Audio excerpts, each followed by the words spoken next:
Hello everyone, this is Sanskriti Kashyap and welcome back to our channel concept talk. तो college का tough series में आज हम लोग डिस्कस करने वाले हैं असम यूनिवर्सिटी के बारे में।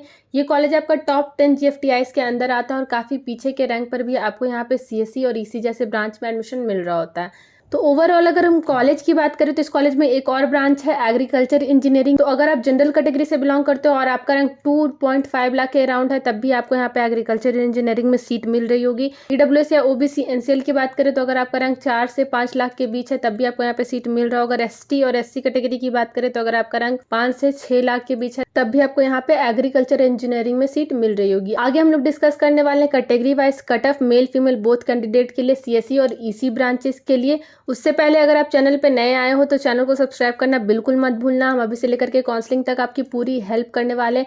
काउंसलिंग बहुत ही ज़्यादा इंपॉर्टेंट पार्ट होता है आपके एडमिशन प्रोसेस का, उससे भी ज़्यादा आपका प्रायोरिटी लिस्ट इंपॉर्टेंट होता है काउंसलिंग के दौरान। तो आप मेक श्योर करना कि अपनी प्रायोरिटी लिस्ट में कोई भी गलती ना करना। अगर आपको चाहिए तो आप काउंसलिंग गाइडेंस भी ले लेना। तो हमने भी हमारे चैनल पे काउंसलिंग गाइडेंस प्रोग्राम को लॉन्च किया है, तो अगर आप चाहो तो इसमें इनरोल करा सकते हो। इसके डिटेल्स मैंने स्क्रीन पे शेयर कर दिए हैं। अगर आपको इसके रिगार्डिंग कोई डाउट हो तो इस नंबर पे आप व्हाट्सएप पे मैसेज करके डाउट अपना क्लियर कर सकते हो। और अगर आप इस प्रोग्राम में इनरोल करा रहे हो तो प्लीज़ अपने डिटेल शेयर करना हमें बिल्कुल मत भूलना। तो असम यूनिवर्सिटी में अगर हम जनरल कैटेगरी की बात करें तो मेल कैंडिडेट के लिए आपका रैंक अराउंड 85 के होना चाहिए। वहीं फीमेल कैंडिडेट के लिए आपका रैंक अराउंड 1,05,000 के अराउंड होना चाहिए सीएससी ब्रांच में एडमिशन लेने के लिए। वहीं अगर हम ईसी ब्रांच की बात करें तो आपका रैंक अराउंड 1,10,000 के होना चाहिए और फीमेल कैंडिडेट के लिए आपका रैंक अराउंड 1,70,000 के होना चाहिए। ईडब्ल्यूएस कैटेगरी में अगर हम मेल कैंडिडेट की बात करें तो आपका रैंक अराउंड 88 के होना चाहिए सीएससी ब्रांच के लिए। वहीं फीमेल कैंडिडेट के लिए आपका रैंक अराउंड 1,10,000 के होना चाहिए। मेल कैंडिडेट की बात करें इसी ब्रांच के लिए तो आपका रैंक अराउंड 1,15,000 के होना चाहिए और फीमेल कैंडिडेट का 1,80,000 के होना चाहिए।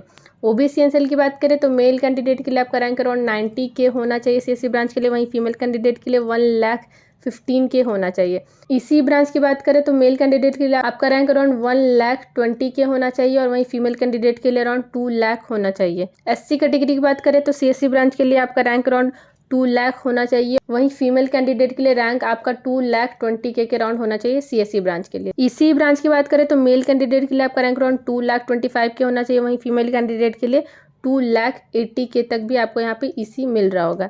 एसटी कैटेगरी की बात करें तो मेल कैंडिडेट के लिए आपका रैंक अराउंड 3,00,000 होना चाहिए सीएससी ब्रांच के लिए और फीमेल कैंडिडेट का आपका रैंक अराउंड 3,50,000 के होना चाहिए। ईसीई ब्रांच की बात करें तो आपका रैंक अराउंड 4 से 5 लाख के बीच में लाई करना चाहिए मेल फीमेल बोथ कैंडिडेट के लिए। तो आपको यहाँ पे ईसी ब्रांच मिल रहा होगा। ऐसे ही और भी बहुत से एनआईटी ट्रिपल आईटीज और जीएफटीआईज के कट ऑफ को हमने डिस्कस कर रखा है। उसका प्लेलिस्ट का लिंक मैं कमेंट सेक्शन में पिन कर दूंगी, वहां से जाके आप चेकआउट कर सकते हो। और ऐसे ही शॉर्ट इन्फॉर्मेटिव वीडियोस चैनल पे आते रहेंगे, तो चैनल को सब्सक्राइब कर लेना और वीडियो अच्छा लगे तो लाइक करके जाना। Thank you.